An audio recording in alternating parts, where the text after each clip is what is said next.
మీకు ఒక విషయం తెలుసా? జూపిటర్ ఉంది కదా, గురుగ్రహం. అది మనందరికీ రియల్ గాడ్ ఫాదర్. ఎందుకు తెలుసా?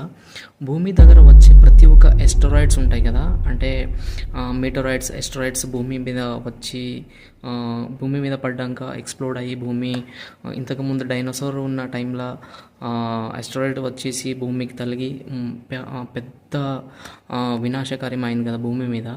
అలాంటి ఎస్టరాయిడ్స్, మెటరాయిడ్స్ వస్తాయి కదా, అవన్నిటికీ అది గ్రావిటీ తోటి దాని దగ్గరికి గ్రావిటీ ఫోర్స్ నుంచి దాని దగ్గర తీసుకుంటుంది.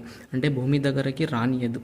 ఎందుకంటే గురుగ్రహ దగ్గర చాలా గ్రావిటీ ఫోర్స్ ఉండడం వల్ల అవన్నీ భూమి దగ్గర వచ్చే ఎస్టరాయిడ్స్, మెటరాయిడ్స్ అన్నీ గురుగ్రహతో దగ్గరకు పోతాయి. సో దానివల్ల ఏమవుతుందంటే భూమికి వచ్చే అతి పెద్ద ప్రమాదం అనేది తగ్గిపోతుంది. అంటే ఇండైరెక్ట్గా చెప్పాలంటే భూమికి గురుగ్రహం చాలా సేఫ్ చేస్తూ ఉంటుంది. అది ఎప్పుడు దాకా చేసో తెలియదు. బై మిస్టేక్ ఏదో ఒక ఎస్టరాయిడ్ వచ్చేసి మన భూమికి తగిలిందంటే మనం అందరం ఓం నమ శివాయ అంతే.